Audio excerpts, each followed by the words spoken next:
Si vous avez des restrictions, des limitations dans votre mobilité, dans votre capacité de mouvement, ça va finir par générer des tensions et au bout d'un moment, vous allez avoir mal. Qu'est-ce que vous pouvez attendre du travail de la mobilité de manière très concrète, très réaliste ? Si vous avez des tensions qui vous font déjà mal, vous allez pouvoir les relâcher et avoir le soulagement qui va avec. Donc à court terme, il va y avoir un relâchement immédiat et à long terme, il va y avoir un effet cumulé qui va faire que vous allez entretenir votre mobilité et tenir la douleur à l'écart. Si vous avez vu ma vidéo sur la douleur, vous savez que la douleur est un signal qui est en retard. C'est pas parce que vous n'avez pas mal que vous n'avez pas de problème.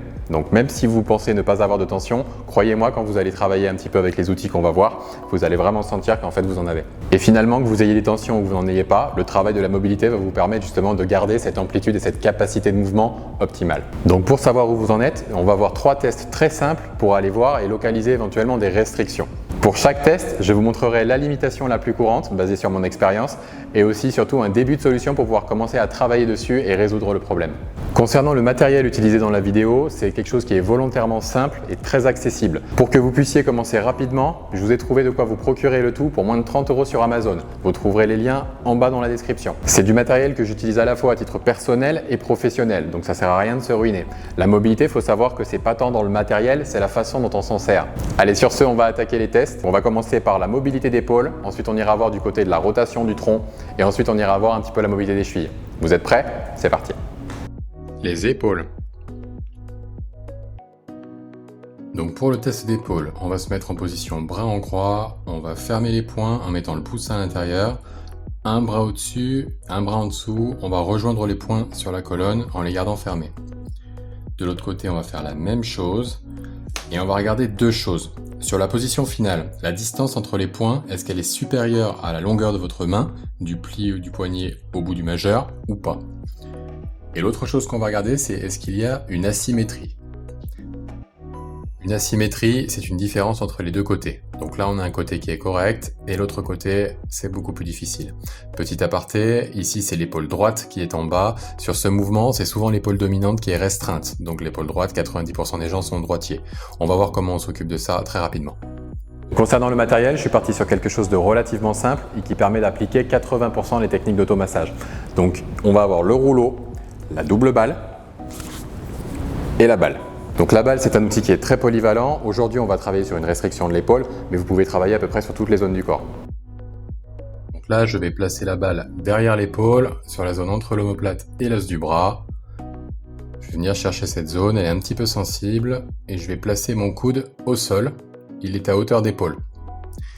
Là, je vais juste faire des rotations vers l'avant. Ma main reste dans l'axe de mon avant-bras, je ne casse pas le poignet. Je fais quelques rotations, je pense à bien respirer. Et une fois que j'en aurai fait 3 ou 4, ce que je vais faire, c'est que je vais masser un petit peu la zone. Vous voyez, je change pas, le coude peut décoller légèrement du sol. Je vais masser un petit peu, c'est un peu sensible, ça va relâcher la zone. Et là, je vais recommencer mes rotations. Donc mon coude est au sol, et je retourne. Vous voyez comme j'arrive à descendre un petit peu plus bas? C'est déjà un début de gain. Et finalement, je vais alterner les deux. On va alterner 3-4 rotations et 10 secondes de massage. On va le faire 3 ou 4 fois et ensuite on pourra refaire le test pour constater l'amélioration. Le tronc. Pour le prochain test, je vais utiliser un manche à balai et une ligne au sol, que je peux trouver par exemple sur un carrelage. Je vais m'installer bien sur les os sous mon bassin et pivoter le tronc. C'est-à-dire que mes épaules vont bouger, mais pas mon bassin. Pour que ma mobilité soit correcte, il faut que des 2 côtés, je sois capable d'avoir un angle entre mon bâton et la ligne au sol de 45 degrés. Sur ce test, la limitation la plus courante, c'est d'avoir un côté qui bloque, alors que l'autre côté va être relativement laxe. On va voir comment corriger ça tout de suite.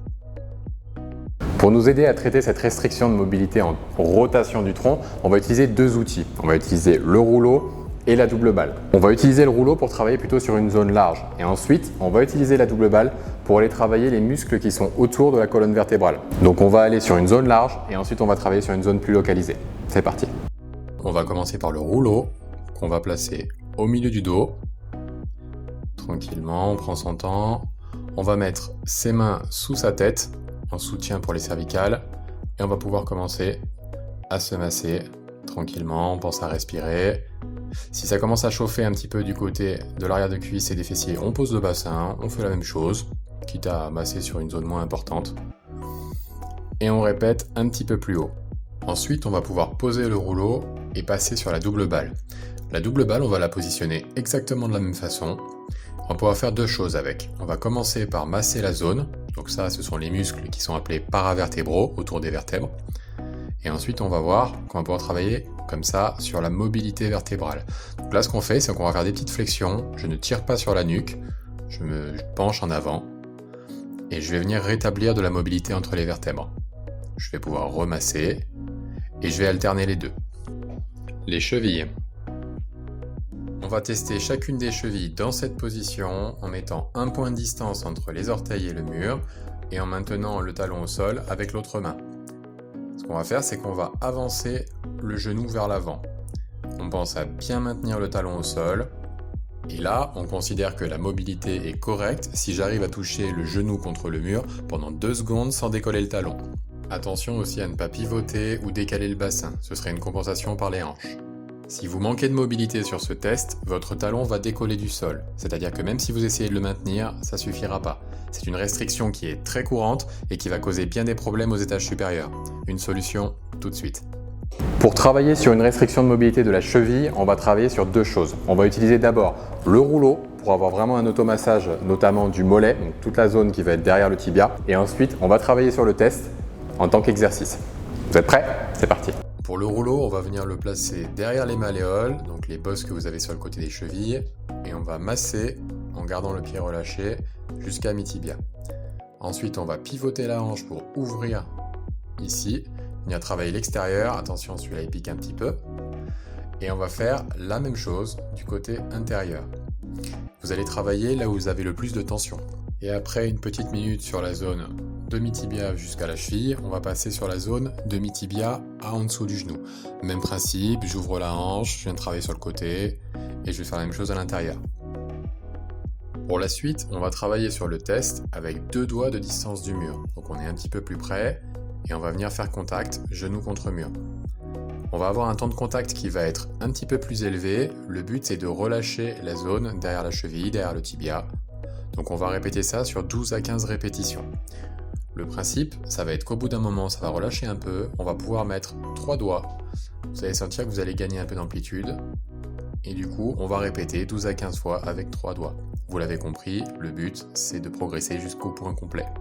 Donc pour conclure, ce que je vous conseille, c'est à chaque fois que vous avez fait un test, allez travailler sur justement la restriction de mobilité correspondante et ensuite vous retestez, c'est-à-dire que vous refaites le test et vous voyez s'il y a une amélioration ou pas. Si le deuxième test est meilleur, tant mieux, c'est que vous avez bien travaillé sur la bonne chose, vous pouvez continuer cet exercice. Si ça n'a pas fonctionné, il va falloir aller chercher une autre technique. N'oubliez pas que pour le matériel, vous avez les liens en bas dans la description. Si cette vidéo vous a plu et que vous aimeriez aller plus loin, j'ai condensé plein d'explications et d'astuces dans un pack pédagogique avec 5 e-books et 17 vidéos où on va vraiment aller voir justement la démonstration des automassages. Chaque vidéo va démontrer un automassage et va donner toutes les astuces pour bien utiliser le matériel et avoir un travail vraiment efficace au niveau de la mobilité. Vous trouverez aussi dedans beaucoup de choses qui sont très importantes et qui influencent beaucoup la mobilité, à savoir des choses comme la nutrition, l'hydratation et le sommeil. J'espère que cette vidéo vous a apporté beaucoup de valeur et vous permettra de vous faire du bien. Je vous dis portez-vous bien et à la prochaine.